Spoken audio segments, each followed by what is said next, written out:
guys, and we're about to see the unveiling of what is called the Bitmain Chill.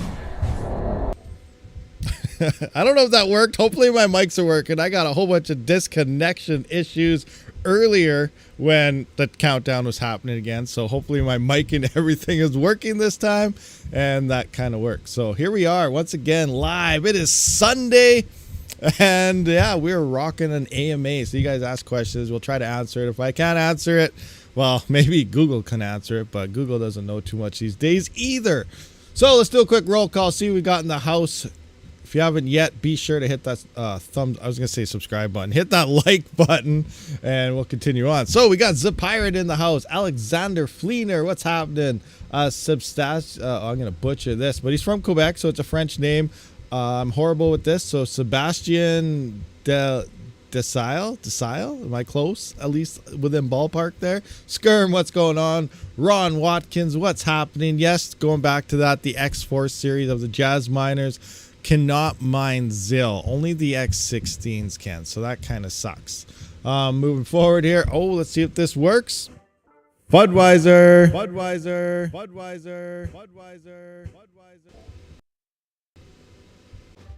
Rod Potts. All right, hopefully those worked. All right, check it out. Black Sails, what's going on? Skirm again, what's happening? Sterling Spectre, what is happening? TD, what's going on? Scrolling through here, hopefully I'm not missing anybody. Chronic Grim, what's happening? Minesome 10 is in the house. Wicked interview you did the other day. That was awesome when you got a hold of Nexa there and figured out a bunch of things that we were anticipating was going to happen, but now it's pretty much confirmed about the FPGAs, ASICs, and all that crazy stuff. More coins pulling away from GPUs. It's just rough times for GPUs. You know what? Yeah, we're not going to get into that. Well, we probably will. It's an AMA. Anyway, Integra Guy 041, what's happening on? Sir Dirk, what's going down? Scrolling through. What do we got? We got Nikki Castro happening. Keith Betts, Golden Wolf. And it jumped on me. Hopefully I didn't miss anyone. I think we got it all. Ninja Kid, what's happening? So here we are. Once again, Sunday, AMA. If you're not yet a member, maybe you want to consider being a member. Sometimes I do share some insider information regarding the most profitable CPU coins. Usually I say most profitable coins, but there really aren't any when it comes to the GPU side of things. So it usually ends up being a CPU thing or possible ASIC thing. But yeah, that's what's happening there. So we try to keep you up to date on the profitability in the member section. Obviously, the past couple of weeks, for some of you members that are there hasn't really been anything that really spiked, so there hasn't been an update. So I apologize for that, but don't worry, I'm always watching. Deep P1 Geon Crypto and Gaming. Hi, Rabid. Have you ever wondered how Apple CPUs mine? It's been rattling my brain lately. You know what? I do have an older iMac. When was it? Like when I was into photography and stuff, we know the iMacs, the Apples were the PCs to kind of have when it came to photo editing and stuff like that. You know, it was probably a marketing gimmick. But I do have an older iMac. I can't remember the generation of it. It's late 2018, 2017, maybe it's early 2000s. I don't remember for sure. It's the 27-inch. It's like the second year of the 27 inches. So I do have one of those. I should plug that in and try it and see how it does sometime. I don't expect it to do very well, but it is, a good question. I wonder how well it might do on something. So we could check it out. I don't even know what the specs are of those things.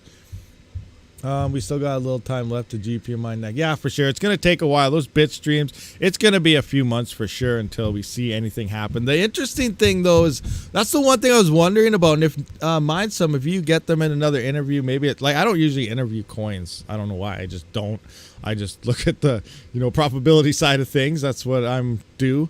But for Minesome, for an example, who tries to get background information on coins and blockchains and stuff, maybe ask them about how that whole node thing is going to work with the FPGA USB, because Viper actually in Discord there, we were talking about it. I'm not sure if you've seen it, but it's going to be very interesting when it comes to the mining pool aspect, because if you need to boost the transactions, which in theory everything sounds awesome to speed up that network, you need the faster hardware, but how are you going to rent VPSs for pools and stratums all over the place if you require that drive in there. The only way to really get around it is possibly cheating the system and having crappy pools. Like some pools, we talked about this in the past, which I learned a lot of this from Viper, but you know, you can have one dedicated node and then fake stratums just rented, but there's no node at each of those stratums, which means you're not really going to see a latency increase. And in theory, you might get less blocks on the pool as a whole, limiting and hurting all the miners long term. That's some pools do this instead of having a single node at every single stratum, which does increase that, or it decrease that latency and maximize your chance of finding the blocks and less stale shares. So how do you get that USB stick into a data center to plug into that machine physically to run all these nodes for these mining pools? That is something that still I feel is up in the air on how they're going to do this. It's going to turn into having to run these things at your house, but that's only one node. It could definitely help with decentralization as everyone's going to have to do it, but people running stuff at home doesn't have 100% uptime either. So it's going to be interesting moving forward on how this could all play out. It's very interesting. You know, I'm kind of wondering about that aspect of the whole thing.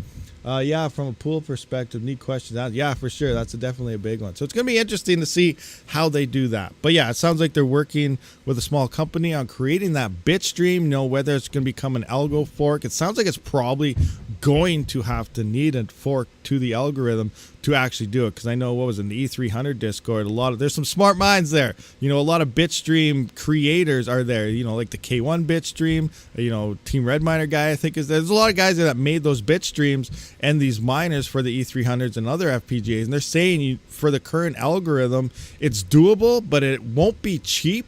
And it needs like a CPU GPU combo to fully use what's happening on the algorithm. So I think there's going to have to be some sort of fork happening as well. Maybe that's what they're doing right now. They're working on the bit stream for a different algo, which I didn't see confirmed there. We just confirmed that they're working on a bit stream for FPGAs. So, you know, whether they're actually have another algo kind of prepared and they're working on the bitstream for that before they do the fork, which would make a lot of sense that they would have to have everything in place for it to happen, but we don't have that side confirmed yet. So yeah, interesting stuff going on right across the board for sure. Rabid, do you have Europe stratum on your pool? No, I only got the one stratum currently, which is in it's in somewhere central or western United States. Now my pool right now, like, I am taking a hit on it. You know, we're seeing pools shut down constantly all the time. Let's just bring it up right here. There's not too many people on it anyway, for the most part, but you know, it helps with decentralization. If you want to mine on it, mine on it. If you don't want it, you don't want it. Mostly the only people that are really on it right now are people with cell phones, because technically Veerscoin isn't that profitable to mine unless, you know, someone starts adding in that merge mineable coin and a whole bunch of other things and the block rewards explode through the roof. You know, it could get really profitable for a few days at a time, but right now it's not. So mostly I just got, you know, some cell phone miners, some people in Discord that are supporting it and so on, but I only got the one stratum, and this thing is not covering its cost. I think I'm making $1 a month on the pool. It's not making anything, and I think the charges right now it's a cheap VPS. It's only a little over $8 USD, which is probably like $12-13. So obviously I'm paying all that out of pocket just to bring the community together. But what's going on is I do want to upgrade the VPS, I think, because I can only run to one pool right now. I do want to expand to other coins eventually here and upgrade this, and it'll turn into about a $30 or $40 a month for the single stratum.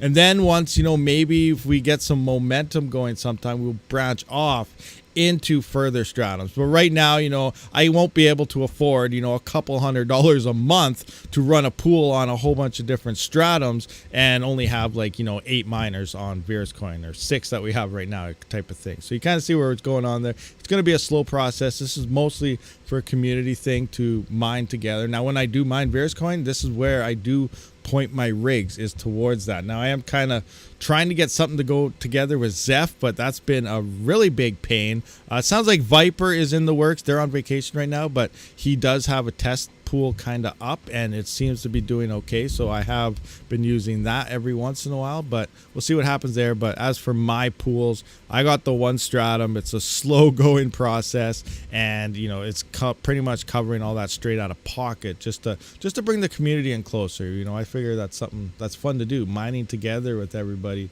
is fun, and we used to do that with Raptorium. I want to get RTM pool up actually as well, because I think that would be pretty sweet as well. Anyway, so wait, I'll clip this and send it to them. Yeah, clip it. Let us know. Like there, yeah, I guess I just answered the question. So clip it out, send it to them, and see what they say.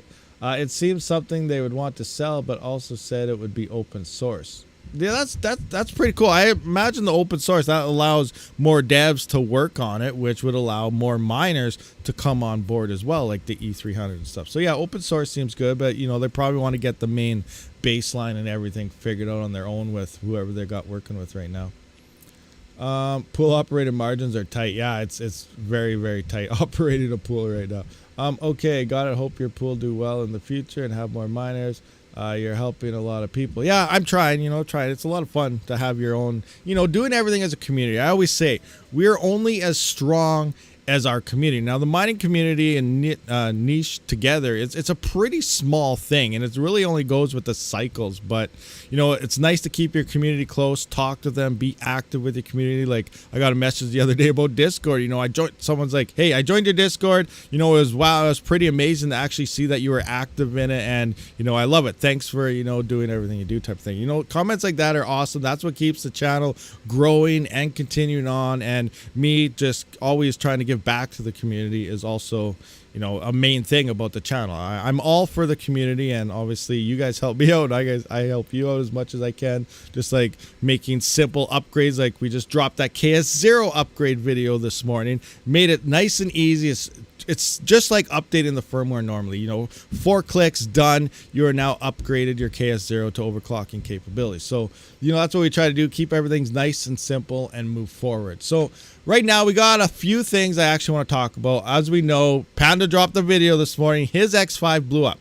Keaton's X5 blew up. There's about 4 or 5 other people who messaged me on Twitter. Their X5s blew up. It all seems about one hash board or something. I don't know who all opened theirs up yet, but it does look like people who has been opening their X5s have been blowing up on. I don't know if it's been on the board that they took out or not, but it sucks. So I still have mine. Seems to be running just fine, as we can see here. I have 0 hardware errors. A lot of people are saying you shouldn't run this at 50% fans. I'm still running at 50% fans. If we go into the settings here, you can see 50%, and make sure your checkbox is clicked on or it won't work. So if you just set this and hit save, it's not going to do anything. So you have to make sure that's checked. So I'm running at 50% fans since day one, and my temperatures are pretty good. We're at 59, 50. I do believe with these things, 70 to 80 degrees is workable temperature. So 50% is working, but it was pointed out that the VRMs didn't have sufficient cooling or heat sinks on them, so maybe that was a bad idea. But I'm not seeing any type of throttling, nothing in reductions here. 50% fans, and they seem to be going strong. Now, knock on wood, hopefully it's remaining the same. So here you can see I got some IP address in here. What I got going on is right here in this chat here. If you are in Discord, you probably already know what's going on here, but you can see this. He looks like his name changed here, but PSA to @miner X5 owners. I am the developer of Monero's P2 pool and one of XM Rig's developers. So this is part of XM Rig and that. So I'm helping him out, and he's kind of tracking how this thing is communicating with the Stratum right now to see if there's anything they can do. So he's running some tests on the Stratum protocol it uses. I know that's already works fine with XM Rig Proxy and simple mode, which we actually found out yesterday thanks to Chirus there, where I totally forgot that I was in nice hash mode and that you could just move it over to simple mode. And we did get this to connect to our XM Rig proxy. So here he knows that it works in simple mode now, but I need a dump of the Stratum messages over an extended period of time, several hours. If you're willing to test it together with me, DM me, and we'll get all this together. So that's what we're doing right now. I do have it pointed to his dev fee pool, and he's pretty much tracking what this machine is doing on the pool side of things. He's seen if it's swapping over to possible Bitmain dev fees itself. So he's watching everything there to see exactly what this X5 does do on XMAR. Maybe they can figure out how to change a stratum around a little bit for Monero to get things to work. So that's awesome. I'm also, as you know from yesterday's live stream, I'm also going back and forth with NiceHash, and we're figuring out this X5 miner as well. So we got a lot of things going on in the background. It's pretty busy here at the Rabid channel, like all the time. I got thousands of people I'm always talking to about different things. Now, fast forwarding now, we got the KS0. We do have new versions of the KS0 firmware. This is before it released. It is released now, I think. So we got the 120 gigahash version, 140 gigahash version, and the 160 gigahash versions is now updated. We posted updated power supply stuff. And here, you know, is your X5 die too? No, mine's doing fine. I posted a screenshot. And here we have recent updated right here. So here you can see that Exorcist did showcase the new versions of the KS0 firmware. And now, and I mentioned in that video earlier today, I said KS1 and KS2 was coming very, very soon. I actually want to look at this firmware because I haven't yet. So let's just have a peek at this with the KS0. So if we come into here, what is it saying? Okay, so here we can see right off the get. Oh, no, that's not it. Update version 1, update version 2. Glad to update here to go to the web GUI. And okay, so here are the files for it. So there's another step now. You got to make 2 clicks to get to the firmware, but now you can just get the update 120, update 140, or update 160. So obviously, if you're on the stock power supply, 120 should be okay. Again, I haven't tested this, so I don't know how much power it's going to use. It might only, I think it's probably only going to be an extra 5 to 10 watts, so you should be safe. But again, I'm not sure. I haven't tested this, but you can only do a quick little bump if you're still on the stock power supply until you do actually get a new one. They can go straight up to the 160. Again, it all depends on Silicon Lottery. So that does look like it is available now. Exact same link that was in my description of the video I dropped this morning. Now, fast forwarding, I said KS1 and KS2 overclocking is coming. Here it is, already released. I do have my MAC address and everything sent in. I will be updating mine soon, probably today. I don't know when I'll release the video, maybe in the morning, we will see. But it is now available. So XYYS, he also messaged me as well for this. That's who the original developer of this whole Ice River. He's the guy that originally cracked this and got into it with the KS0s. Again, it's been out for a couple months. It's just coming to light in public now because, you know, more people are talking about it, but it has been around. Now the KS1 and KS2 is here, and T-Swift and XYYS have been getting together, and here it looks like about 20, what do we got? What do we got here? So it looks like KS1, KS2 overclocks, community doesn't have. This one's fully encrypted and bound to the MAC address. So therefore, you need your actual MAC address for this. They're going to make the software. Can I get that closer? There we go. You're going to need your actual MAC address of your KS1 or your KS2. This is also behind a bit of a paywall, and it looks like the pricing is 1,600 Kaspa for the KS2 and 800 Kaspa for the KS1s, and you can just talk to T-Swift directly. If you're in my Discord, send them a DM, and you can get this update. You're going to have to send them your MAC address. They're going to create the firmware for you, and then you're going to upload it yourself once you get it. So there will be it will be impossible to leak or dump. Expected hash rates 2.5 terahash at 1600 watts for the KS2 and 1.25 terahash at 850 watts for the KS1. So in theory, I have 2 KS2s and a KS1. So I'll be getting a little over 1.2 terahash boost on the miners I have right now. So right now I am around 5 terahash. I'll probably be sitting around 6.2 terahash or something in theory. Now it is using a little bit more power. I also asked them, I like say, so because in my mind, we're going to see a lot of difficulty really start to spike. In theory, if every miner upgrades, we're going to see alone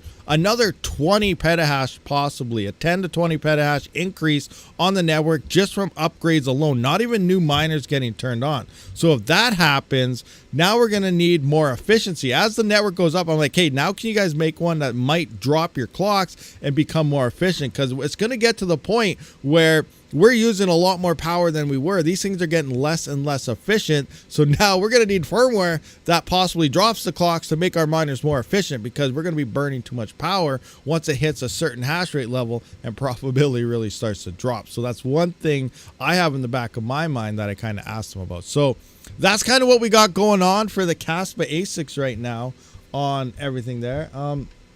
RTM, what do we got here? Cut the corner. RTM going to previous all-time high will be life-changing money. For me, it definitely would be life-changing. Like, I don't know if it's going to hit. Remember, you got to remember when this all spiked. It was the first Ghost Rider coin. Nodes went online. It was the big node pump and everything happening there. Now, I don't know if it's going to actually hit the all-time high again in the next bull run. But, I'm hoping it gets to at least 1 cent or something. That's going to be pretty darn big as well. But Raptorium is probably, maybe even Urbis. I'm not 100% sure there. I haven't heard about what they've been doing lately, but that seems like the other most legit coin out there. But Raptorium, I feel, out of all these Ghost Rider coins and forks, they're the original one, and they've got actively developing developers, and they're doing a lot of things. And that reminds me, let's rewind back to what Nexa was actually talking about. So, and I brought it up in Discord the other day, and I said, hey, you know what Nexa said in Mindsum's interview sounded a lot like what Raptorium was already doing. And you're like, wait, what do you mean? What are you talking about? So let's hold on. We'll get to that in a second. So I said that in Discord, and then Viper there, I can never say his name, but you guys know who I'm talking about. He's like, well, they're all English, so maybe they all hang out at the same pub, which is hilarious. That'd be funny if it was true, but you never know, right?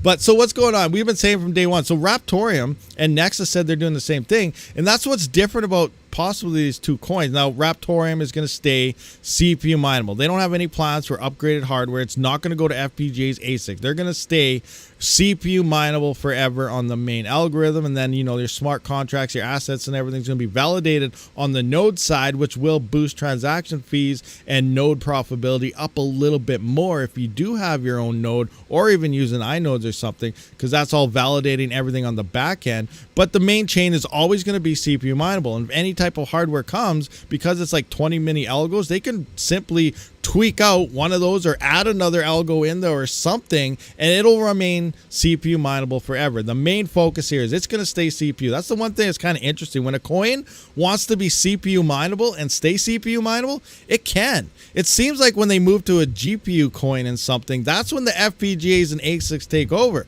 But if you want to smack down a straight up CPU coin, they can stay. We got RandomX. That is still ASIC resistant. The X5 is not an ASIC. It's a CPU still. So, we still got ASIC resistant algorithms. We do have Ghost Rider. GPUs can kind of mine them, but they're not as good as a CPU. So it's still very well CPU dominant. So, it's going to remain CPU. So what's going on here? Get back to how I was kind of talking about Nexa. Nexa mentioned they're running on an easy script to build on, like JavaScript or Java or whatever they said. This is what Raptorium has been saying for a while now, is you look at Ethereum, you look at all these blockchains, they have a designated code and a certain code that you have to know and realize and understand it to even build on the platform in the first place.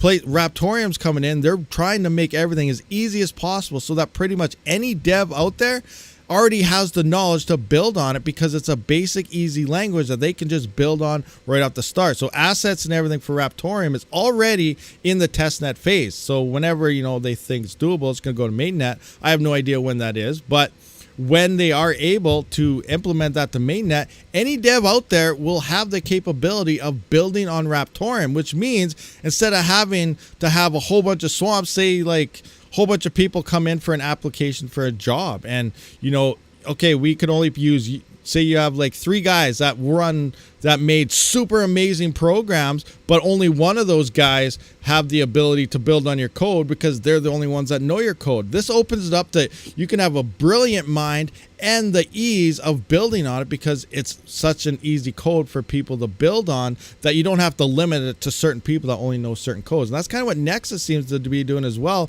They're building on a common language so that it allows more developers to build on it. So that's why another thing where I'm thinking this is going to be awesome for Raptorium, because I was listening to that too, everyone was bullish on it, like, yeah, awesome, more people can build, sweet, but no one realizes that Raptorium was already doing this before them. Now they're not focused on the speed of the transactions or anything, but they are allowing more people to build on it a lot easier. So that's going to add to a lot of implementation to the Raptorium blockchain, which I am, totally bullish on. I usually don't care about coins like Raptorium. Technically, it's profitable right now. It's not very profitable, but it's, kind of profitable. But I don't usually go towards a coin. But, I am kind of sticking a little bit with Raptorium because I feel like something is something's going to happen on it. It's going to be crazy. It's going to surprise some people. But again, I don't know. I can't tell the future. But I am bullish on Raptorium. That's probably the only coin I really am bullish on personally.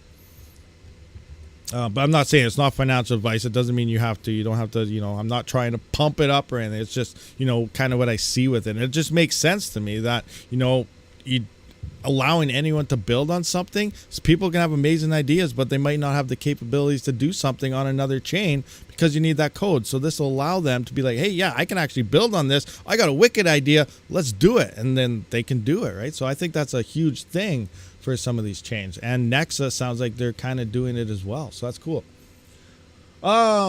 Why has RTM dropped so much in price? I have no idea. I said, I'm not a crypto trader. I don't know what's happening. It's a bear market. Altcoins do drop a crap ton more in percentage prices than Bitcoin and stuff. And then they also go up a crap ton more in percentages and gains in a bull run than Bitcoin and stuff does. So, we don't know what coin's going to pump. Raptorium, maybe it just hangs out where it's at through the next bull run. We don't see anything till 2029 maybe. I have no idea, but I am hoping it does do something like at least around the 1 cent mark or something leading into that. But again, we don't know. Also, the block rewards, if you are unaware, is dropping every month, kind of like Kaspa admissions. They didn't have admissions for a long time, and then they didn't implement it. It was always there, but it just happened a lot later. So Raptorium is also getting harder to get every month, not as fast as Kaspa, but it's still kind of doing the monthly thing. Skirm, can you confirm that? Are you here still? Is it still every month that's happening? Or is it like every couple of months or something? But I'm pretty sure it does drop a little bit every month from now. It's been doing that for a couple of months now. But yeah, I just need confirmation because I'm not 100% sure on that. What do we got going on here? Rabidmining, your voice sounds funny at 1.5 times. Well, thank you. Zapirate, talk about Epic CPU for mining. What are good and affordable models? It all depends where you live, what you can find, who you can do it. Now, in those Epic videos, I do have eBay link down in them to the ones I purchased. Sometimes you can find them cheaper, maybe higher. I don't know.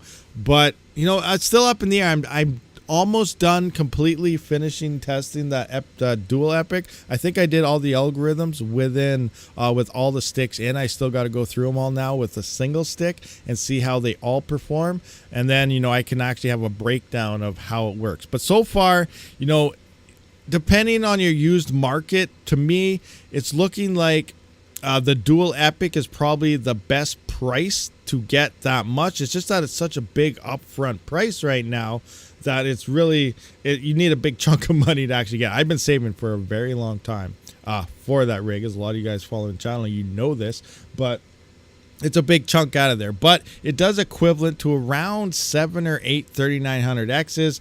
For Canadian wise, I think it was around $550 per 3900X is what it worked out to be. Maybe 600, I can't remember. There's no really used deals out here, so it works out about the same as building that. But it's also coming in, around 1 or 2 3900Xs less in power. So it is a more efficient way to mine. The only option is some people have been having their chips or their motherboard, stuff has been breaking on them lately. So if one of those CPUs goes down, that's a huge chunk of hash rate that just disappears on you. So, and it's a fairly costly fix to actually get it up and going again if you have to buy another CPU or another motherboard or something. So that's kind of the downsides of that, is that if something goes down on it or breaks or melts, it's going to be a bad day and it's going to be an expensive fix. You got the brand new 7950Xs and stuff, they're brand new, they got warranty, they got really high resale value if that's something you really consider. Usually when I look at building rigs and stuff, I don't look at the resale value at all. I don't care about it.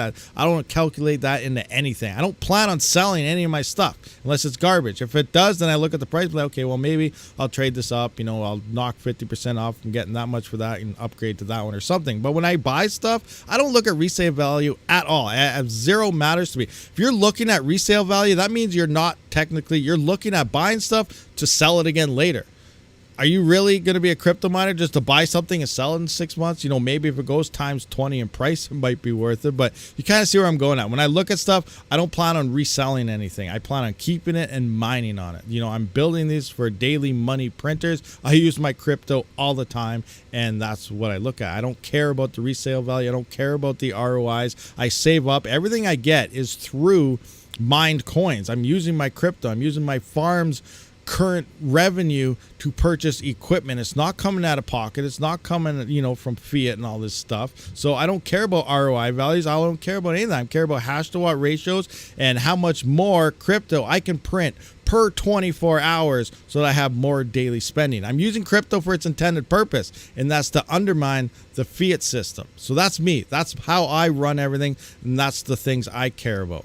And that's why I also spend a little extra sometimes on more efficient stuff versus non-efficient. You know, just because something like an L3 Plus, for an example, you can pick it up for like, say, $50, $60, that's not going to do me any good. I could buy 100 of them for only, it was only $50. Yeah, I can resell it for maybe 200. Yeah, but I can't run it. It's going to sit there and pile up in the corner. It's going to make me lose money, not make money. So no, I am not buying a $50 L3 Plus because it's trash. It doesn't do anything. So that's my standpoint on all this stuff here. Anyway, moving forward. How many how many RTM nodes do you have? I just have the one. I can't remember how many coins I have on iNodes. I think I'm around not quite 500,000. I'm thinking a little over 400,000 there. So I got the one node plus, you know, whatever else I got happening on iNodes building up as well. So yeah, that's that. Rabid talking points is going to inflate every CPU price in markets. maybe not. No, like, there's a whole bunch of different points about crypto mining, and I say it over and over again. Like, the cycles, nothing is different in crypto. You know, we get to a bull run, it's different this time. It's different this time. A bear run, it's different this time. It's not. This is actually one of the better this is a better bear market than the last bear market, because we didn't see Bitcoin dip to as low as it did, you know, from the peak to the absolute bottom. Then we did in the other ones. There's actually a little bit less. So this is a little better bear market. We're seeing some decent gains. This year's been playing out. Some people are like, oh, the price is going up. You know, we're in a bear market. Awesome. This is awesome. You know, wicked. No, this is exactly how it played out, you know, exactly 4 years ago, pretty much. We had ups and downs and so on moving into that. So everything is pretty much the same. Now, GPU mining is different this time. As much as you don't want to believe it, it is. It is. Not GPU mining in the past, it did not have a Ethereum level event where, you know, if Ethereum either didn't happen or if it stayed obviously proof of work, things would still be looking pretty good across all the coins out there. They'd be looking pretty good. But Ethereum did happen, and it went to POS. And what happened here is Ethereum was only like, what, $200-$300 a day. That's like in 2018, 2019. You know, a year or two before the bull market hit, it was only at a couple $100, and you're only making maybe 30 cents, pretty much what CPUs are making right now. But you're moving in there, and all of a sudden, you know, you're building up, you're slowly building up, you're getting your hardware going, then all of a sudden, bam, you know, crypto mining is kind of gaining popularity, but it wasn't doing very well because you're still only making a few cents. And then bam, Ethereum just spikes. Bull run starts happening. Ethereum went through the moon. It exploded to insane levels and made everything extremely profitable. 3090s, $14-15 a day. 3070s, $6 a day. ROIs of 3 months, 2 months. Like, it was absolutely insane. Crazy. And then you have all these people jumping on board. Boom, coming in, buying hardware, buying everywhere. GPU shortages, blah, blah, blah. Manufacturing, blame it on anything you want. Everyone bought it up for crypto mining. Gamers were getting into it. Gaming blog websites, everything was talking about Ethereum and GPU mining. It was everywhere because of Ethereum. It exploded the GPU hash rate. So many people bought it. Farms expanded like crazy, and then all of a sudden it took off and disappeared. Now you have coins that are absolute trash. I'm going to say that. I don't care. They're not paying miners nothing. Zero. Nothing compared to Ethereum. Next bull run, every GPU mineable coin, and a lot of them are pulling away onto FPGAs and ASICs. We had a chance with Kaspa until it went to ASIC. We knew it was going to go to ASIC. Next and now is going to slowly pull away, and who knows what other coins might eventually. I think there's a Bitstream working for a Lithium right now as well. So a lot of these are going to pull away. You're stuck with Flux, Ravencoin, any other Kapow coin, stuff like that. But all those coins added up, if they're all hit their all-time high at the exact same time in the next bull run, unless they do something stupid crazy like 2,000%, we're not going to be profitable on a GPU if you sell at the very peak of that bull run. So that's something to keep in mind. It's unprecedented what Ethereum actually did. And what we're seeing now in CPUs and some of these other ASICs and other coins is early Ethereum days on that. But we're going to keep this hardware. We're not going to see a big, huge spike and have a coin go POS and leave us alone. We're seeing that right now with these CPUs. They're slowly stacking up. They're slowly building up. We're going to hit the bull run. Hopefully things go good, but hopefully it's a nice, steady income, not a huge explosion, and then cause all this influx in hash rate. Now, it would still kind of support that because then we would be back in the normal mining cycles because the coin will still be there. Sure, it's going to drop in price. Hardware will slowly pull off, and then we'll go back into the next 2029 cycle, which will be normal on this other hardware.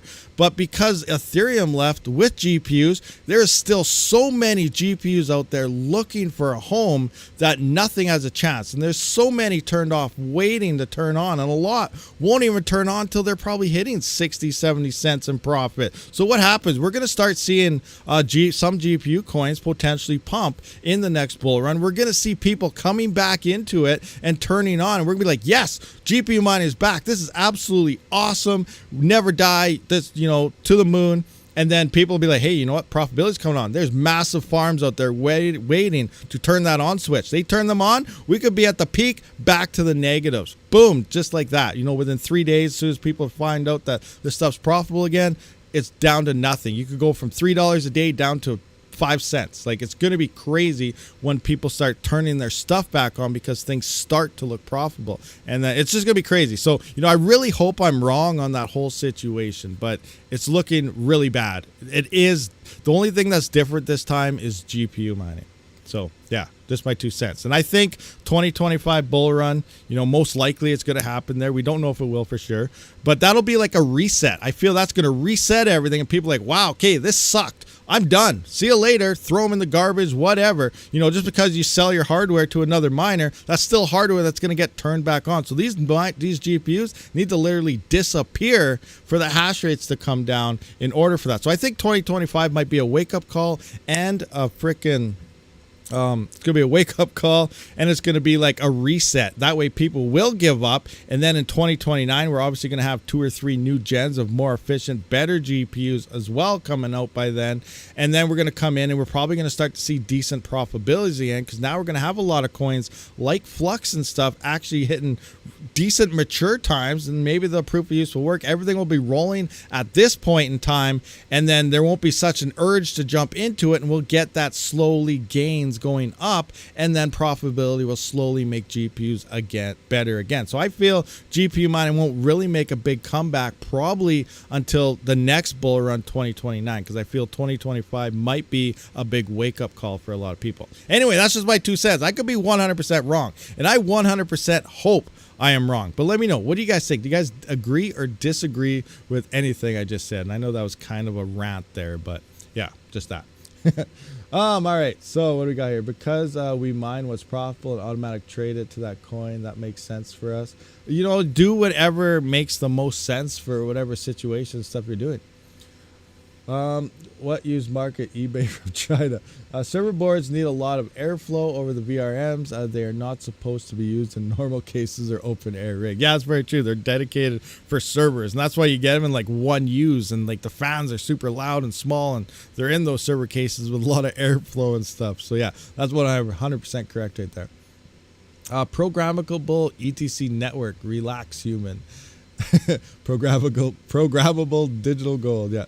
OK mining, CPU Dero on RAB pools. Yeah, Hanson 33 Dero miner Windows, AMD wallet address here. Hey, Keith Betts, what? Don't use. Oh, actually, no. Has Hanson did an update? I haven't tested that for a while. It was a decent miner, but Astro Miner I still feel is probably the best Dero miner. But I don't know if Hanson has done some updates. I just did his original one, so maybe it is doing better. The hash rate does show a little less, but it does find blocks decently. So yeah, I'll have to check that out, see if maybe Hanson does have an update. I imagine he does. It's been a while, but we'll check it.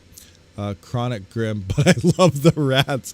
Love the rats. I don't know. It seems a lot of you guys do like those rats, but you know, it's just my opinion. It doesn't mean anything's set in stone. I could be 100% wrong. I hope I am 100% wrong, but it's just the way I see things right now. You know, my opinion could change next week. I'm always just looking at, you know, profitability, what some things are doing, and so on. So that's all I try to do. Try to stay up to date with profits. Crypto Kate, your message was deleted? Oh, okay. I don't know why. I don't see it anywhere. It should say user was removed or deleted or something, but yeah, I don't know. Okay, what else did I want to go over? So the X5s, my X5 is working. They have been going down. There was something about, where was it? I don't know where it was. There was something else I wanted to go over about the X5. Something, oh yeah, they don't have, Bitmain can't fix them. They can't fix the X5s because they don't have enough stock of hash boards or anything even in. They're just trying to make as many miners as they can and pump them out the door for anyone that orders them. They don't have anything to fix them. So now people with broken X5s, which have been pre-mined for who knows how long, are at the brink of blowing up. And then they sell them to the customers and they're blowing up instantly. And like, it's not even a week, and that's at least 6 X5s there that I know of that have hash boards just exploding on them. So this is bad. This is bad stuff, and they can't even get fixed. Another one I seen, where's Discord? Ice River. Ice River warranty sounds like it's a bad thing. Is it in here? Where is it? Where is it? It was recent. Oh, where is it? Was it in general chat? Oh no, I don't know where it is. Ice River definitely did some shady stuff here, and I can't find where it was. Someone posted it. All right, I don't know where it is, but I guess Ice River on it's a KS3L, I think. I don't know if it's KS3L or KS3M, but I think it was Coastal Crypto. They said they received one, and the hash board blew up within warranty data ranges. And I guess I don't know if they, judging by the emails, because there's a screenshot in my Discord somewhere of the email and the reply, and it sounds like they sent them the whole miner, but I 100% can't confirm that. But it sounds like Ice River won't replace it. Like, oh yeah, this looks like a hash board, something how it melted or something bad happened to it. Sorry, we cannot fix this. It has to be replaced. Do you want us to replace the hash board? It will be an extra $5,000 charge.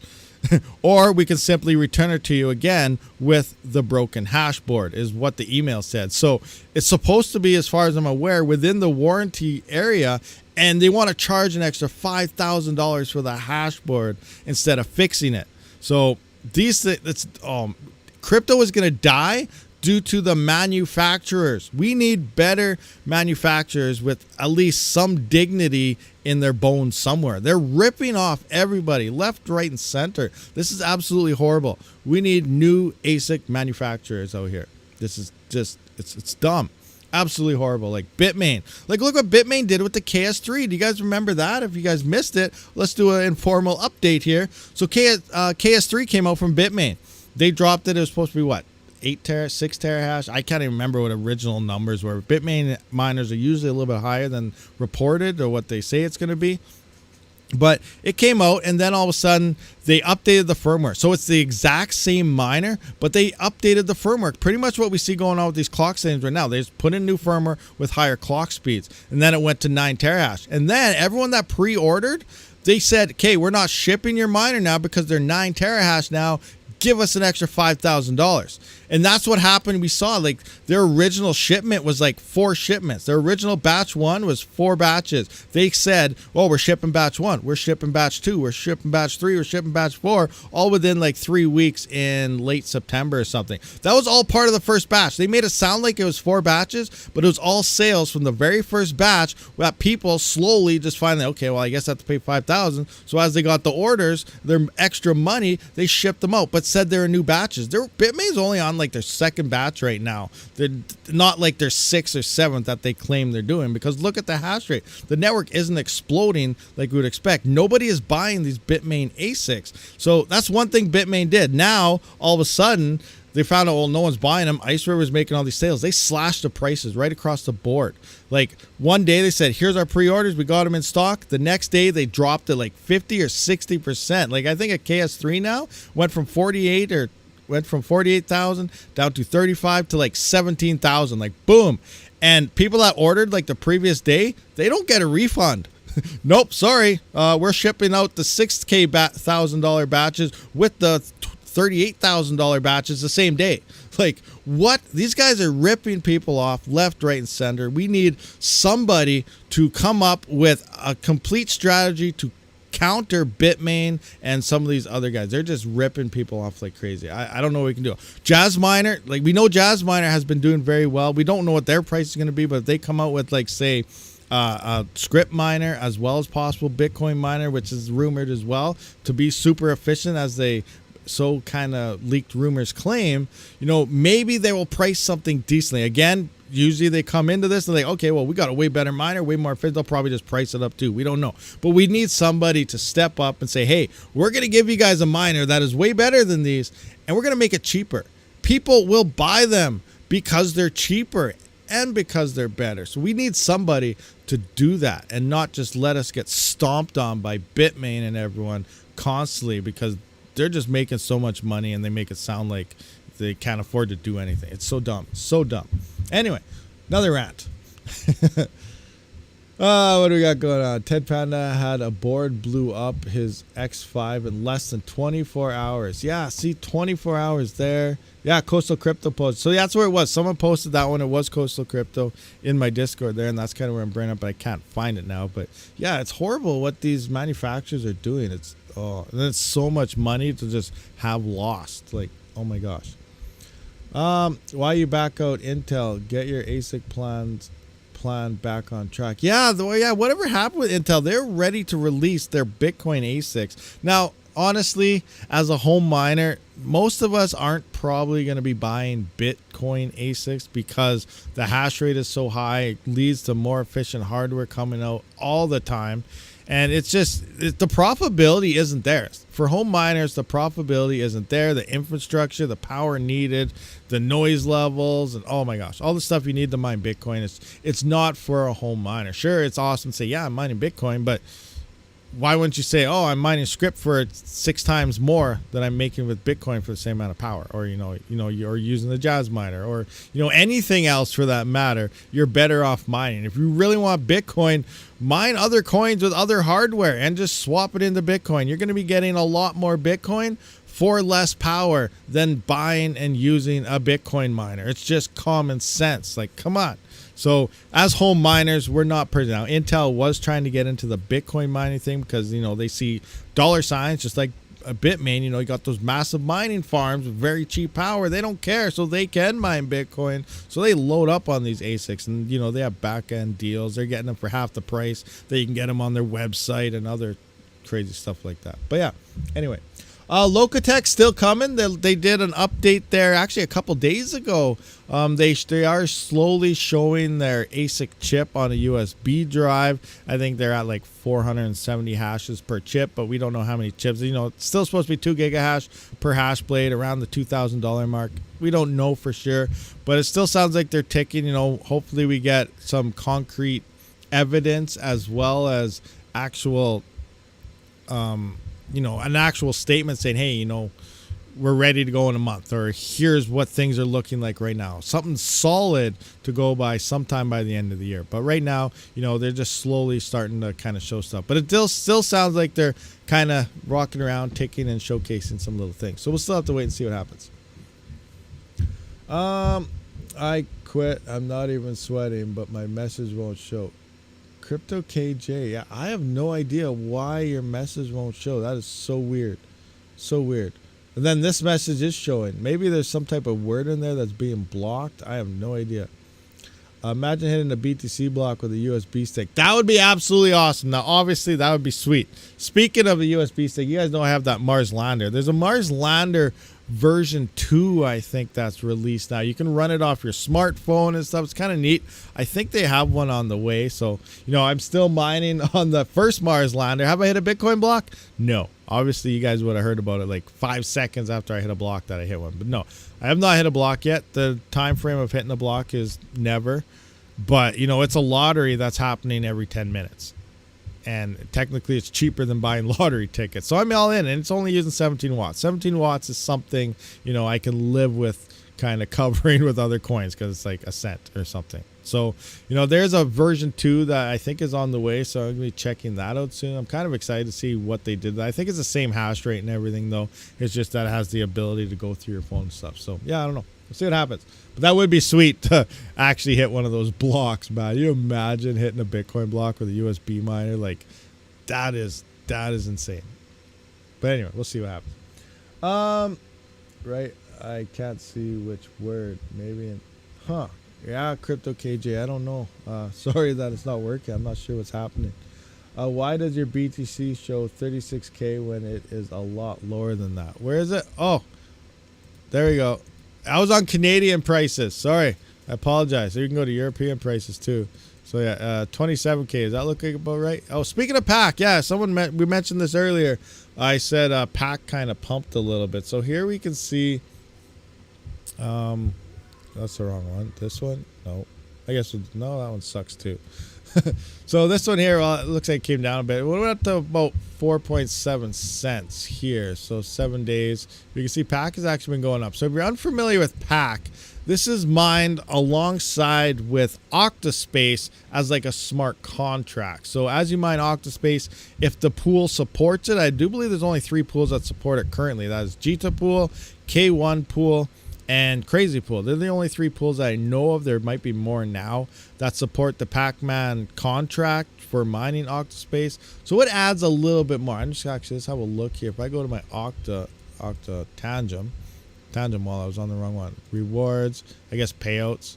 We can see I'm getting paid out. I guess, almost every day. It looks like there's a 2-day gap in here. But you can see 10 Octa pretty much every day. So 10 Octa added on to whatever the heck I'm mining right now is about, where is it? 10 Octa, where? Okay, 10 Octa. What's the current price right now? 4,333. So let's just say 10 times 0.4333. So that's an extra 43 cents added on to whatever the heck I'm making. So I don't even know what I'm getting right now out of everything. Reward. So Octa is about 1097 right now. What's my ZIL at? I gotta shut some of these off. Some of these Apollos and stuff, they're burning up my power. I don't know. I might only run the X16, shut everything else off for all I know. We'll see what happens. So we got about 240 per day of the ZIL here. 240 ZIL, which is $4.24. Plus we got our Octa of $10 and almost $11. And then we got an extra 44 cents happening from Pac-Man. So I'm gonna have to do the numbers and see if it's actually covering my power or not, because that's gonna suck. But that is, remember, that's like 5.46 gigahash. I don't even have the full V1H working right now. As we know, the V1s, they fell off Octa.Space. They can't mine Octa anymore. And I'm on the early firmware. And if you saw my V1H, that's the liquid cooled Apollo miner, that new one they just released, it's only at like 3/4 hash rate, but it is doing it efficiently at only like half the power. It's like only using like 300 watts for like 500 and some megahash. So I might be better off staying on this firmware because it is pretty darn efficient. If it does get the updated firmware, it's going to put it to around 800 megahash. 850, I think actually this model is, but it's going to use like 700 watts. So I think I'm a lot more efficient using the broken firmware, which is the very first version for that, to keep it going on Octa.Space. But I'm still waiting for new firmware to come out, as a lot of you guys might be as well for that, but we'll see what happens. What could I mine with only using 2 gigabyte 1080s? Oh, I don't know. Is hashrate.no have 1080s in here? Let's see what things kind of look like on a 1080. 1080, 1080, 1080, 1060. 30. Wow, 3080. Wow, it's down there on the list. That 3080 is down there on the list. Wow. Okay, is there a 1070? Maybe the 1070 is profitable, so it's like closer to the top. Did I miss it? What did you say, 1070 or 1080? 1080s. Is there a 1080 up here somewhere that I missed? Can you just type in the GPU maybe? Search GPUs, yeah, 1080. Okay, 1080. No, negative 9 cents. All right, well, what's your power price, I guess? It'll come down to your power price But it looks like at 11 cents per kilowatt hour, you're negative 9 cents on a lithium. So that's bad. If you have free power, it does look like you could be getting a revenue of 20 cents on the Octa.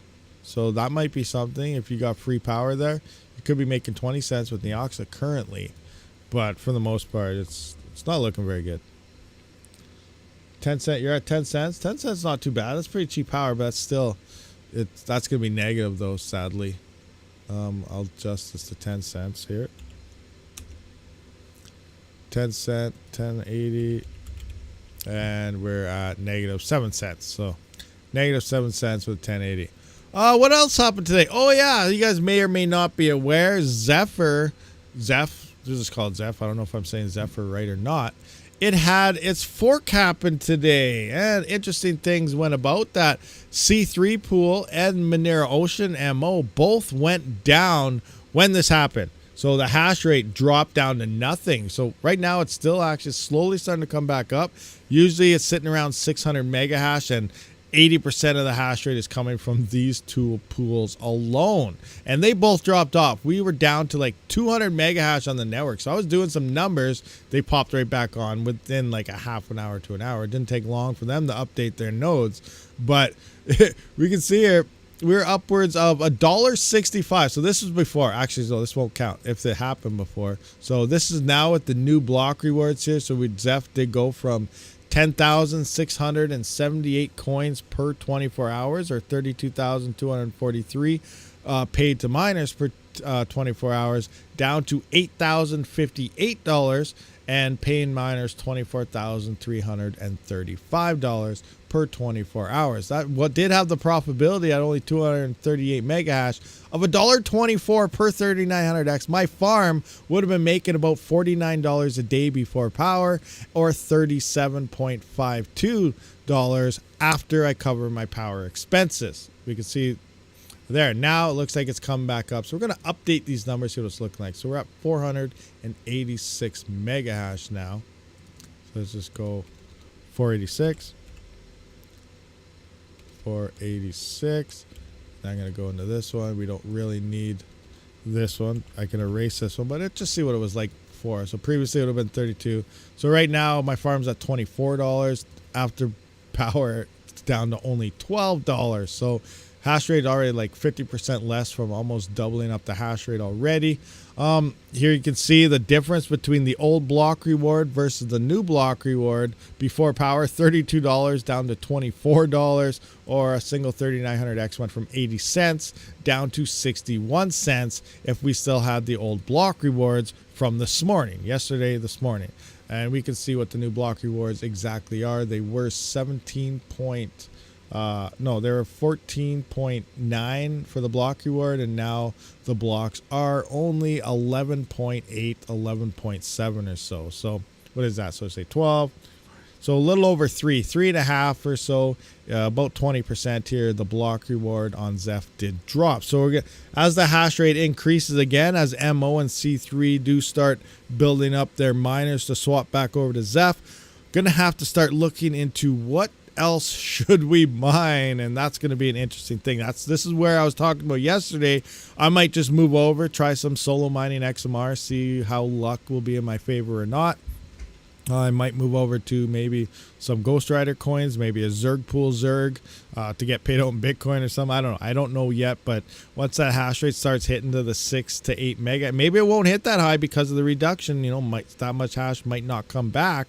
But if it does, probably going to have to start looking for other coins again in terms of the profitability and stuff. So, yeah, that happened today as well.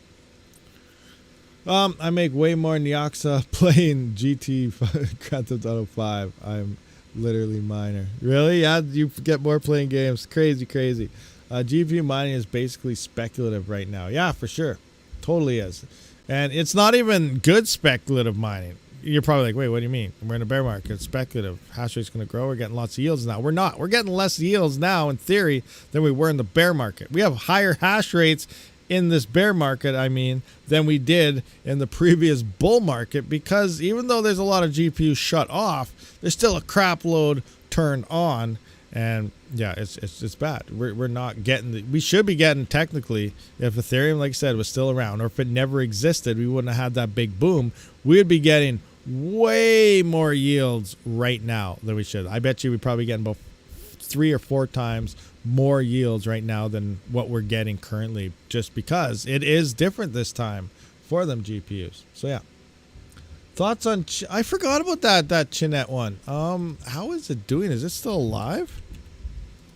Chinet Prague. Oh yeah, it's a Prague Power. It's a Prague Power Stealer one. Okay. Did I put this in here before? Chinet GPUs, maybe GPUs. Do I have Chinet in here? I thought I put this into my calculator once. We went over this like a couple months ago, I thought. And we wanted to see what it was doing. ETF, Meow Client, Palm, what? Chinet, oh, right there. I knew it was here somewhere. Way down at the bottom of the list. I just got random stuff. I got so many sheets. It will open up. I can't even see which would be a good one right now. Oh my gosh. Okay, well, can't really see that. This is Chinet right here. So did whoa, what is this? I have 2 different block rewards. Did something happen on Chinet? Like, what's the block rewards and stuff now? I don't even know. It looks like a halving took place previously. I have 2 different 13,730 down to 6,800. So I don't know if I was calculating a futures thing there. It's been forever since I looked at this. What pool? I can't even see. I guess EK pool's on here. I can. EK pool. We went over this one yesterday too. Okay, let's see what the block rewards are. Waiting 10. 10.3, 10.26. All right, so it looks like the block reward is 10, so we can see you're getting 10 per block reward. So let's just calculate how much the actual block reward is right now. So where's my sheet here? 86. So there's 86,400 seconds in 24 hours. We're going to divide that by the block time of 61.2 seconds, current block time. That's 1,411 blocks that will be found in 24 hours. And we're going to times that by 10 for the block reward. So we have a current block reward on Chinet of 14,117 Chinet being pushed out every 24 hours right now. So that's in the middle of what I have here. So I don't know what's going on. So I'll just adjust that to here. 14,117. Current price of Chinet is 8.25 gigahash. Let's just make sure I'm up to date on my hash power. 8.25 gigahash. Is that what it said? Yeah, 8.25. 8.25. We're going to convert that into mega hash here. So GPUs, these hash in mega hash on Prague Pow, I believe. So we're going to do that. And that's the price. Is that right? How come there used to be so much more hash rate on this or something? Right? I got something wrong. I did something wrong here. Mega hash. What's the current price with Chinet? 0123. That makes it pretty simple. 0123. 0123. Now, what does 3070 hash at? What's our hash on Prague Pow? What's a 3070 Prague Pow hash? Is it 28 that I have here? 28 mega hash? You know, where's Prague Pow? Let's find a Prague Pow coin here on hashrate.no. Prague Pow, 3070. 3070. All right. Prague Pow. Where's Prague Pow? Oh, Chinet right here. Oh, I guess we could have just looked it up here. That would have been a lot easier than me updating my whole spreadsheet, but that's okay. What's our hash rate? Why hash rate? 29.67. 29.67. 29.67. Kaboom! So it looks like about 50 coins a day. 62.4 cents before power. What is hashrate.no telling us? See, there's something wrong here. Hashrate.no is only saying 35 cents. I'm getting like double that. 62 cents. Is that in mega hash? Maybe we found a hidden gem, guys. My spreadsheet is telling me freaking 62 cents when hashrate.no is showing 50% less. And that's why I like to do my spreadsheet as long as I got it right in the first place. But hashrate.no and stuff, so they seem to be lacking exactly where they're at. Like we just went through at current block reward times. It's saying 35 cents, 4-cent profit. So 149 watts. Let's jump into this. 149 watts. 149 watts. I already have it here at 42 cents at 11 cents, so I must have figured it out. But 149 times 24 divided by 1,000 times 0.11, 39 cents. So 39 cents is what this thing would use for power if those are accurate numbers on hashrate.no for power. So let's just subtract that now.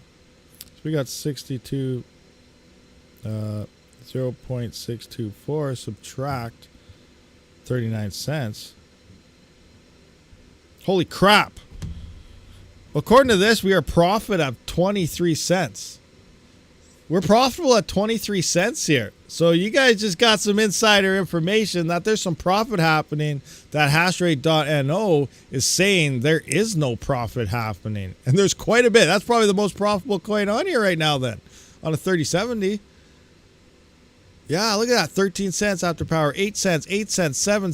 That has 23 cents profit right now. And this is telling us that there is zero profit. So, guys, if you got a GPU online, maybe you want to move on over to Chinette. That's crazy. That's crazy. There's profitability right there, Crypto KJ.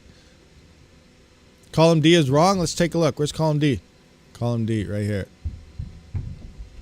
That's the block rewards. Where's Chinette? How is that wrong? How's column D? Let's redo it then. We'll redo everything all over again so we can confirm that this is the proper amount. So we got 86,400, 86,400. We're going to divide that by 61.2, which is the current block time. 61.2 equals. So it's 1,411 blocks found per 24 hours. We're going to times that by 10 because that is what we are getting from block rewards while mining. Right here from the pool itself, each block reward is 10. Sometimes a little bit higher. So we're timing that by 10. That is 14,117 Chinette per 24 hours. If we go back into here, is that what we got?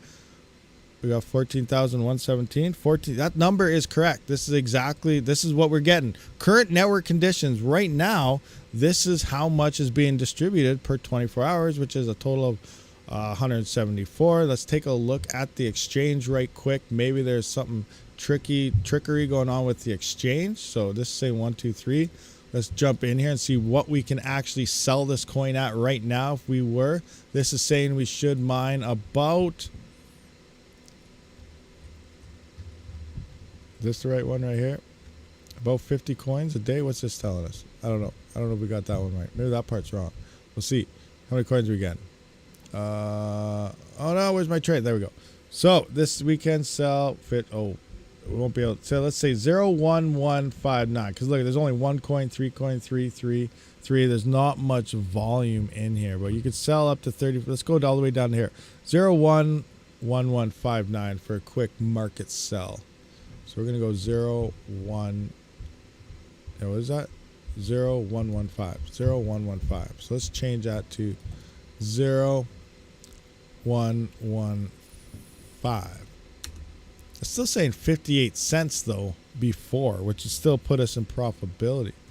What's this one here? That divided by that. Hash rate based on you got, based on your card. It's saying we should get about 50 coins per 24 hours. Based on this current network hash rate. Is this mega hash? That's the other thing we got to check. Did I mess that up? We're hashing a mega hash, right? 3070 on Prog Pow is mega hash. Prog Pow. Chinette. Yeah, 29.67 mega hash. That's the number I used for this. Was the mega hash number? Yeah. Everything looks like the way it should be. So the only other now at this point, this is how I look at coins and stuff. From this point is when you take your GPU, you throw it on the darn coin and see if things start adding up. So looks like, research wise, this is looking profitable. Now you got to take that to the next step and see if it's actually working. So yeah, it's interesting. Didn't I just drop the baby on Chinnet? Yeah, you did, Crypto KG. We just checked it out, and well, based on my spreadsheet, it's showing profitability there. So, you know, I could be wrong. You know, maybe I messed up my spreadsheet completely, but usually it's always accurate. So the other thing though, don't use EK Pool. Let's go back to that. EK Pool rips everybody off. You won't get what you're supposed to be getting from them. So I recommend using, I don't even know, use a different pool, but it looks like everyone's on that pool anyway. It's all up to you. But yeah, if you got a GPU online right now and you don't mind mining Prog Pow, maybe slap it on there and see if you get some profits. So there you go. Blue Jay, someone make him check chat. I'm checking. Chinnet is 50% POS. Okay, yeah, it's 50%. Oh, so wait. Okay, it's 50% POS, so we got to drop that by 50%. How often are these blocks being found? Block. 6-1, 5-4, 6-5, 5-2, 5-4. 1 minute, 1 minute, 1 minute. It's finding blocks every minute at 10. Now, how's it being distributed on the proof of work side? Like, usually this might glimp up on the network hash rate, but judging by the pool, it's finding like 61.2 seconds is your average block time here. Go back to here.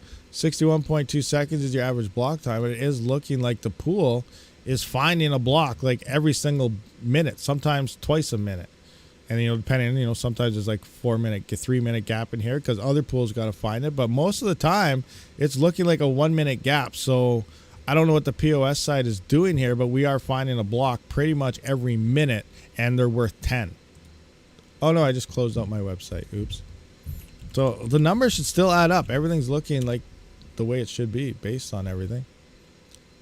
Bring that back in here. Go in there. All right, engage. So yeah, I don't know. I guess we'll have to do more looking into it. But yeah, interesting. Does the spreadsheet calculate with the 50% POS? Am I wrong? That's what I mean. I don't know how they're calculating the 50% POS. Like, how is the POS working? Because based on the pool, they're finding a block every minute. So, and it's like they're the largest hash rate pool with the odd, you know, couple of minutes in between, but that's for other pools to find blocks as well. So it is looking like 10 per block there. So again, I don't know. Like I said, at this point, this is when you take your GPU, you put it on the coin, and you see how many coins you get and how profitable it is. Like, the research has just been done. Now it's testing phase. Is it actually this profitable? Try it, and that's all we can do from there. That's all we can do from that. Does anyone know where the Nexa bitstream is? Yeah, it doesn't exist yet. Thank you very much, Fudweiser, member for 24 months. Blue Jay, does the spreadsheet calculate with the 50% POS, or am I wrong? Yeah, thank you, Fudweiser, for bringing that up. I think we tried to cover that question. Again, 100%, I don't know. But based on the pool, it's finding a block to the miners every minute. And as for that Nexa bitstream thing, I have no idea when it's going to come out. It's probably going to be 2, 3, could be 4 months for all we know. They're currently working with the FPGA company to develop the bitstream. So there's no bitstream available or anything for Nexa as of yet. We don't know if there's going to be an algorithm fork change happening. The bitstream is not available. It's going to be coming. It's probably going to be at least 2 or 3 months plus another. Who knows? It could take 6, 7 months for all we know. But it's being worked on right now. So there is no active bitstream yet. Yeah, Blue Jay highlighted your comment. Yep, you did. You got it. Okay, scrolling up. What do we got here? That's why you're doubling the actual reward, hence 50% difference. Your calc. Yeah, I see where your point is in getting there, but I'm not seeing the 50% unless it's, you know, 500 blocks on proof of work side and then swaps over to 500 blocks to the other side. But I am seeing. Let's zoom in here more. It's more. You can kind of see here. Like, look at the times. Look at the times the blocks are coming in. Block reward of 10, you know, 11:13, 11:14, 11:20, 11:22, 11:23, 11:24, 11:25, 11:29, 11:34, 11:35, 11:38. Like, it's the 1 minute block time being found at the pool from the miners all the time. So I don't know what how the proof of stake side is actually working with this, because it is looking like we are finding a block every minute on the proof of work side, which is what my spreadsheet is calculating based on the 61-second block time. Yeah, anyway. Listening while replacing a starter on a car. If you never hear from me again, you know why. You make sure that thing is blocked, chained, and all that other stuff before you start. Oh, actually, it's the starter. It's okay, but make sure the keys are out. Maybe unplug the battery. Safety first. Oh, there is a bit stream right now, Mindsum? Oh, I didn't know that. I didn't know there was actual bit stream. I thought they were just working on it. Okay, I was 100% wrong. I fail. So it sounds like there is a bit stream for Nexa, I guess. I just don't know where it is or where it came from. All right, cancel that. Bitstream is there somewhere. If someone is smart enough, make a Zelhash Flux ASIC. Unlike Intel Iris Xe chips, it will blow away everything per watt. Interesting. So Next has a bitstream, but it's not optimized. Okay, so there's a bitstream. It's just not optimized and ready to roll. Have you to see the L9 is anywhere close to Locatalk? The L9, you know what's interesting now? Right now we're 100% rumor based. One, we do know an L9 is coming. It's probably not going to be this year. Viper does say it's still going to be this year, but I don't know. I doubt it. I feel next year is going to be a safer bet, but it's going to come. We know it's guaranteed.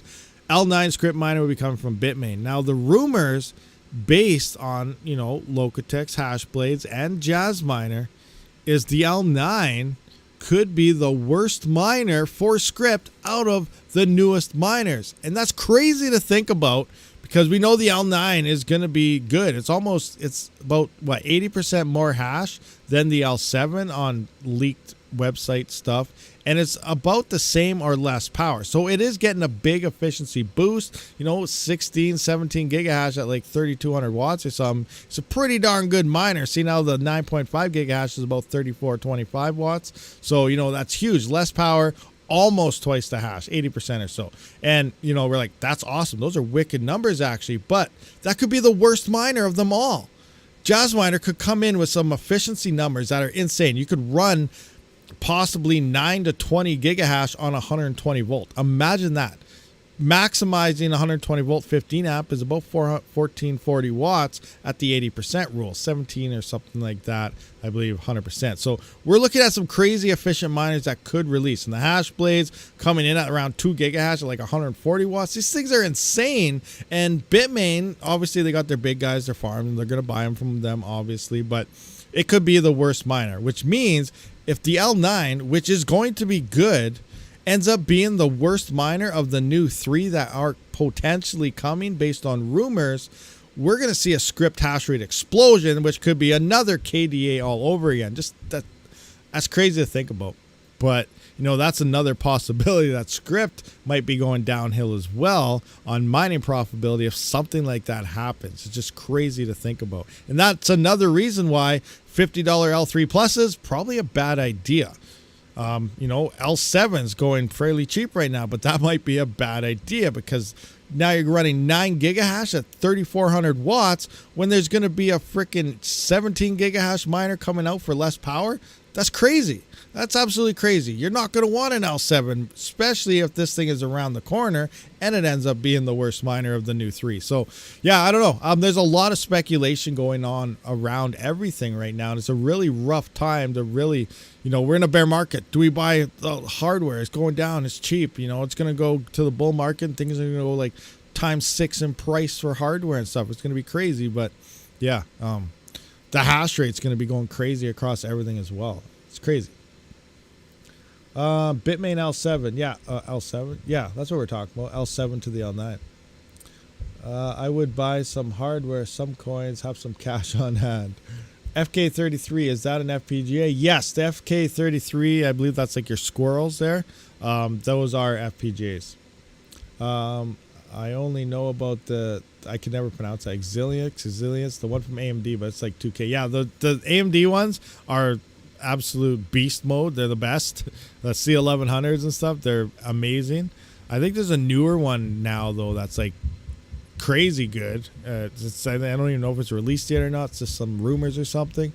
But yeah, AMD makes some crazy ones, and then the FK33s, they are also FPGAs. I believe Coastal Crypto. I have a link for them, 2% off with the code rabidmining, I believe it is. But yeah, I think Coastal Crypto does have some FK33s. I've never tried an FPGA other than the E300. I never tried like a standalone FPGA by itself before. So that's something I'd like to kind of tinker with as well.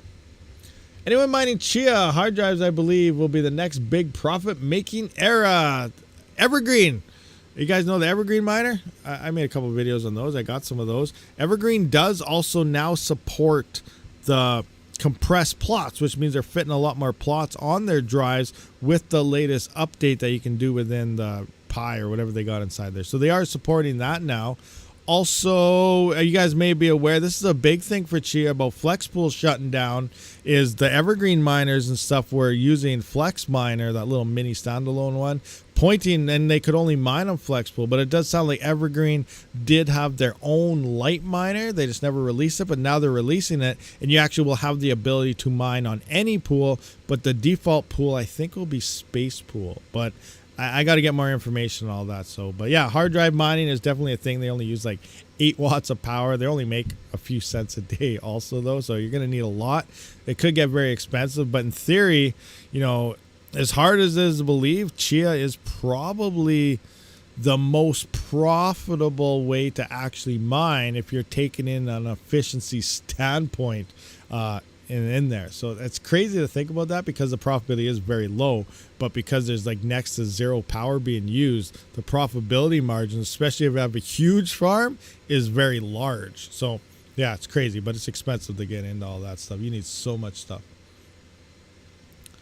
Evergreen sucks. Wait, I worked it out. I thought it wasn't that much because you see people out there, they're building like Xeon rigs and getting like 500 gigabytes of freaking RAM to do all this plotting and stuff. And Evergreen, like, you got to remember, people pay for convenience. It's not about sometimes for some people it's not about just price. Sure, you can get hard drives and stuff a little cheaper than buying the Evergreens, but with the Evergreens, you buy them and you plug it in and you're pretty much done. People don't want to build other rigs to do their own plotting and stuff like that. You know, a lot of crypto miners, they do like to do that, but there are people out there, like, Unminable wouldn't exist. NiceHash wouldn't exist. Zergpool wouldn't exist if people didn't want easy cut routes, because you lose money using all of those platforms, but because you're just mining something and not swapping yourself and you're getting whatever you want, instant satisfaction, that's what people don't care about, spending extra for that or losing money in doing it. And that's why we have platforms like those three right there, because you do lose money mining on them, but they're doing all the work for you. You're doing manual work yourself. Yeah, you save money. But that's exactly what's going on with the Evergreens. There's also with those juicy miners or something, I think they're called as well. All of these already come pre-plotted, ready to go. They're pretty much plug and play, and people like that. People enjoy just having to buy it, plug it in, done. They don't care about doing all the other stuff. So you gotta just don't take into account this. You gotta remember, you gotta cater to everybody out there, and there are people that just like to skip all the horse crap part and just get it going ASAP. So that is kind of where it's geared towards as well. If you set up a proof of useful work rig and use it to plot and then also use it for proof of useful work, you're set. Yeah, that's true. It definitely will. Like I said, like a lot of people are building these other rigs and they already have it set, and then they can just do their own plotting and stuff. But there are people that don't care about proof of useful work. They don't want to have these server things laying around their house. There's people that just don't want some things. So you do have to realize, you know, it's not just one view. There's a lot of other views out there that you got to take into consideration as well. I'm doing plug and play with pre-plotted drives. I've already done the coast breakdown, and I'm on the developer with some friends. See, there's Blue Jay. He's doing the plug and play stuff. See, and he's happy with it and all sorts of things. So, like, it all depends on the person. You know, a lot of people like to do the manual work, like to do everything themselves, and they feel, you know, better because they did get to do that. And you could technically save a little bit more money. But then you also got, bam, thank you, plug it in, good to go. I'm mining, like that easy. So, you know, there's a lot of different ways around it. I don't even know what hard drives are worth these days. Like, what is a hard drive worth? Let's go to PC Part Picker. Like, PC Part Picker. We're in the US. I guess everything's in the US. I don't have anything. Let's look at products. Hard drives. Where's a hard drive? Storage. Cheapest hard drive we can find. What do we got here for storage? Price per gigabyte. Right there. 0.013 cents. So these 6 terabytes are the cheapest we can get. They're about $80. Now you can probably find other sales, eBay, stuff like that. But let's just kind of look at this. So we got 6 terabytes here. What's an Evergreen one worth right now? Evergreen. Let's take a look. Oh, I don't think it's going to. Home Evergreen. Is this it? That's the totally wrong Evergreen. Evergreen Miner, I think it is. I don't even know if I have links down there. If you are looking for Evergreen Miners, I do have links somewhere. We got the Voscoin Tails edition. I do believe these are the modern ones. Oh, thanks a lot, guys. They don't even have my symbol up here. I quit. Don't look at Evergreen, guys. Cancel. I'm just bugging you. But let's take a look. How much are these? Blog support. Blah, blah. Shop, I guess. Where's your expansion kits if you want to expand up? So here's 84 TB, 200 TBE. What's it? Oh, they changed it. I don't even know what TBE. That's what whatchamacallit they're stacking. So we're just gonna say 84 terabytes with the compressed plots. So what is that? 84 terabytes is $1,400. So 84 divided by, I guess 6 terabytes would be 14 of the other ones. So let's go back into here. It's $80 times 14. 80 times 14. So that's $1,120 to buy them yourself. And then you need to plot all that and do it everything yourself, where you could spend an extra, like what is that? It's an extra $200. Everything's done for you and you just plug it in. So that's where they're not that much more expensive. You can find the hard drives obviously a little cheaper as well, you know, third parties, and there's some other companies, Computers something I think that has big sales on them. You can get them very, very cheap. But you know, just straight up looking at a standard hard drive, for the cheapest hard drive you can buy here at this much per gigabyte compared to pre-plotted, ready to go plug in, it's not that much of a huge increase in price, for simply all you have to do is plug it in and you're done. So you know, that is a big factor for a lot of people, that why they do buy those. Yeah, wholesale buy, that's what it is. You can find hard drives a decent amount cheaper for sure if you find all those warehouse and wholesale stuff. What do we got here? I'm doing plug and play with pre-plotted. Okay, we went through that. My 3 is all DIY. Nice, Rod Watkins. He did the 3 petabytes there, all DIY. That's a lot of plotting. I only got like 24. Like, we were just speaking about this. FlexPool's shutting down. I gotta actually see. I don't remember. Is they November 1st? They'll be down. Okay, so I got this month to get all my stuff. Yes, I read the message. Like, where is my Chia right now? I got one of my rigs are down. Okay, all I got right now is my Evergreen online. I got the one Evergreen online. That's it. My server PC, which is beside me, has another 4 terabyte drive in it, I think, which I plotted myself. My 8 terabyte drive blew up on me, so I don't know if I gotta try to reformat it and see if I can replot it or something, but it's down. Anyway, so I got that shut off because I'm testing that dual epic, and it keeps blowing my breaker when I have that thing on. So I got it shut off right now, regardless. But all I got on is the Evergreen. You know how much? Oh, I'm about to get a pay. Oh crap! I'm almost there. I should change this. I should change this very fast. I don't want to get the payout yet, because then who knows how long I'll have to wait. I want to make sure I'm set, shut it off, swap pools, and then get my payout. Okay, a good thing I checked this out. So I'm going to go over here because I got to bring up my IP and everything to change my payout. So hold on, my IP. I'm going to do this right quick while it's here because I'll forget about it. Okay, copy IP over. Coming in, settings, 0.1, so I'm going to change it to 0.5. Gauge, apply changes. Done. Awesome. There.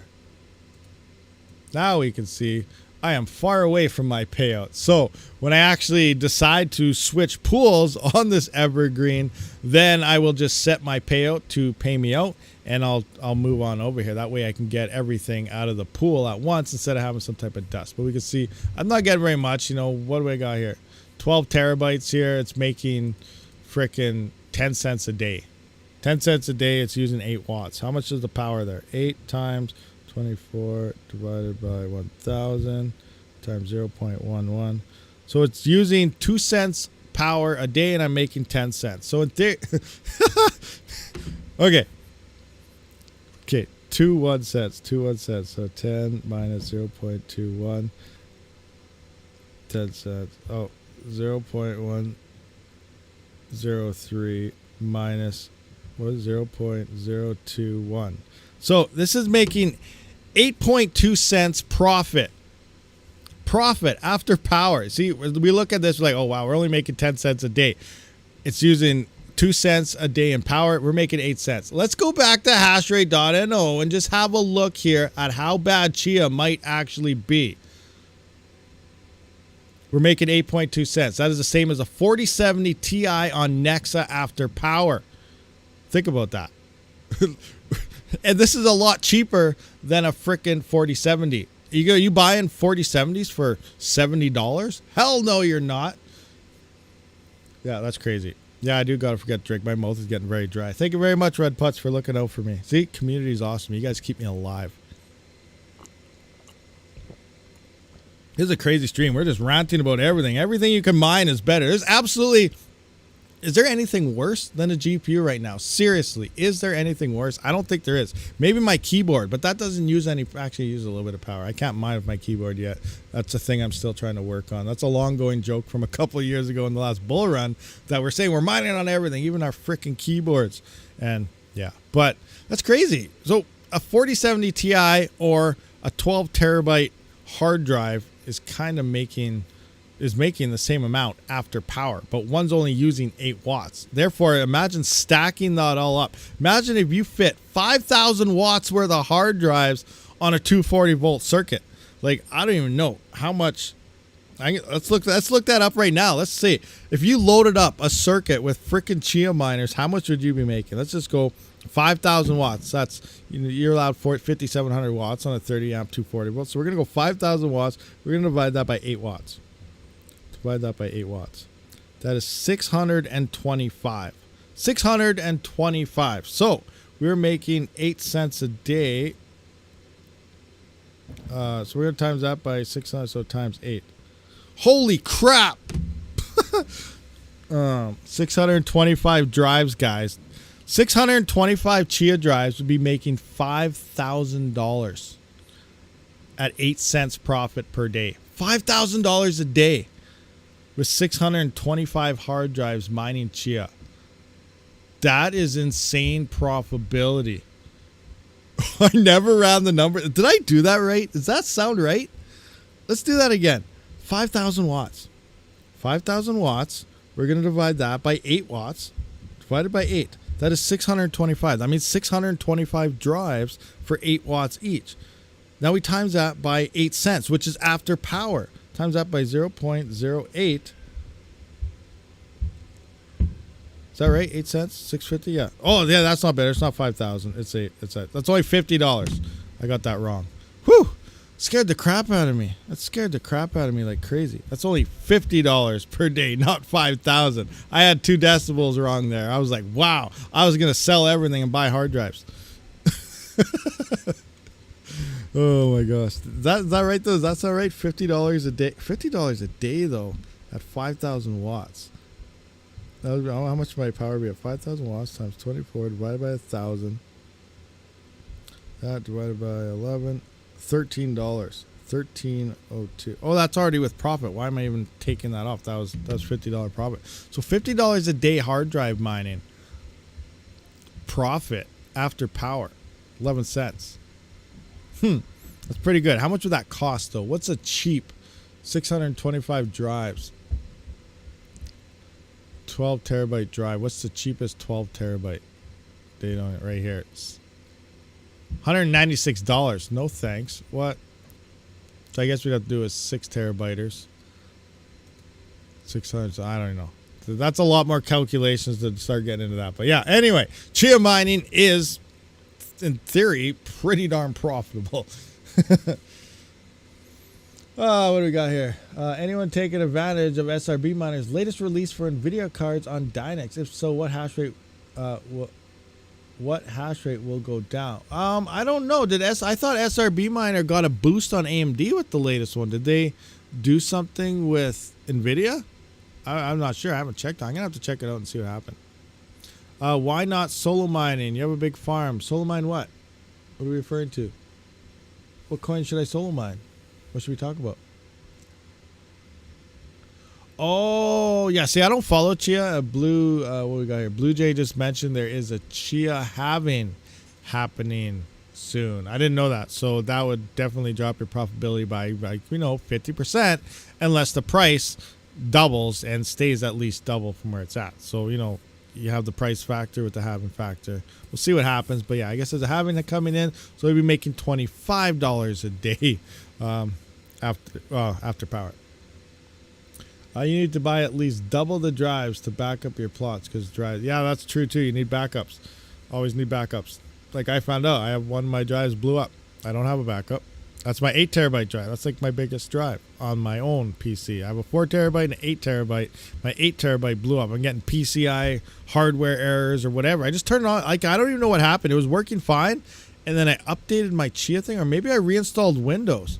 And then I got device errors. So maybe the hard drive's fine. It's just maybe a cable shorted out. Maybe I just got to swap cables. I never really looked into it because, well, it's Chia. So, and it's only 8 terabytes. Don't have a big massive farm where it's like, okay, I got to get that online. Like, it's been down for like 2 months. Whatever, on the back burner. So, maybe I just have like a cord issue or something for all I know. Because it happened after an update. It was working just fine. I just realized, wait a minute, this drive ain't working. It's not being detected by Windows. What's happening? If they fall, just buy again and replot. Yeah, definitely could do that. I would want to buy 22 terabyte server drives. They look pretty sweet for price. Nice. JJ Shenanigans, thank you very much for the US $1. It's actually worth $1.36 up here in Canada. Get a HDD dock to test any drives that aren't working. Yeah, I know. I don't have any of that stuff. I can't afford, all this extra fancy super gadgets, guys. Come on. Stop trying to make me buy stuff. I'm just kidding. But no, that would be handy to have something like that. But we'll see what happens. But I did get $1 from JJ Shenanigans. So after YouTube's cut, I'll probably get about 30 cents. So it is building up. Maybe I can get one of those drive things. Really, that's what I used to do, by the way, Rod. KS1 and KS2 overclocks can now be sourced from T-Swift. Yes, Crypto KJ. We went through that actually at the beginning of the live stream, and I should have it already in my inbox for mine, but we'll see what happens. But yeah, you can see right here. All available. You can get them from T-Swift in Discord. If you're not a member of my Discord, be sure to join. Link should be in the description. Join up to my Discord ASAP. It usually has all the up-to-date latest leaks on pretty much everything. So if you're not in Discord, get in Discord, because you're probably missing out on info all the time. Just saying. But I changed my settings to not allow any friend requests from all the spam. What's your Discord? Let me double check. I'll check. Yeah, I'm pretty sure it's here. Yep. Down. Scrolling. I'll just post it here in chat. What we got here? Nope, not there. Where's my link? I can't even find it myself. I fail. Absolutely fail. Oops, scrolling. There you go. Oh, it's right at the top here. All right, here is the link to my Discord if anybody wants to join up. If you can't get past the bot, send me a DM and I can bypass you. But you got to send me a DM and talk to me and say that you're a real person, not a bot. And I want to see how many bots message me and try to tell me that they're not a bot. On PCI to HDD, can I use risers to add PCI 1? I'm not sure. Did you see and will have 64 cores on Ryzen 9000? 64 cores on a well, like consumer grade, or is it gonna be I know they're Threadrippers and new Epics, 64 cores and stuff like that. That's 9000 series. Their Rippers are 9975X or something. I can't remember. That's not right. 9995 WX. But their Threadrippers, yeah, they got 64 core. And I also think they added in that you could actually run dual motherboards with the 9000 series Threadrippers as well. Now that would be super expensive, but that would be absolutely insane. But as for consumer grade, like I guess 9950X or 9955X, you know, Ryzen, I don't think they would be 64 core, are they? 32 cores. Okay, yeah, I did see something about 32 cores. 32 cores, 64. That would be a beast. That would be something nice to throw on my workstation for sure. I'm curious what that's going to be pricey though. I can't. That's going to be. The bet you they're going to charge about. Well, Canadian, it might be around $1,700, $2,200. I'm guessing. It's going to be expensive, but that might be a nice workstation CPU for sure. I should start to save up for that thing. When's it going to release? It's not this year, is it? I want a dual epic 96 core. Don't they have a new one now? 128 core now one. Doesn't the latest epic 128 cores? I think they got one over 100 cores. Don't quote me on that though. Let's find out. 128 core epic. 128 core epic. Let's have a look. AMD epic. This one's 112 core. There we go. AMD has announced 2 new whatever processors. The AMD 9754, 128 cores. Look at that. Let's look this thing up. 9754. Epic 9754. 9754. AMD epic now. Oh my gosh. Oh my gosh. Yeah, let's go. Come on, AMD. What do you got here? Oh, you guys see that? Oh my gosh. Look at this. 128 cores. 128 cores. 256 threads. Base clock is 2.25. So that's about the same. The base clock is 2.25. So that's the same as, that's a slightly faster than the 7742s. They're at 2.23. So it'll get a little more hash per thread. So 128, 256. Let me just see. Hold on, 64. Stop it. 128.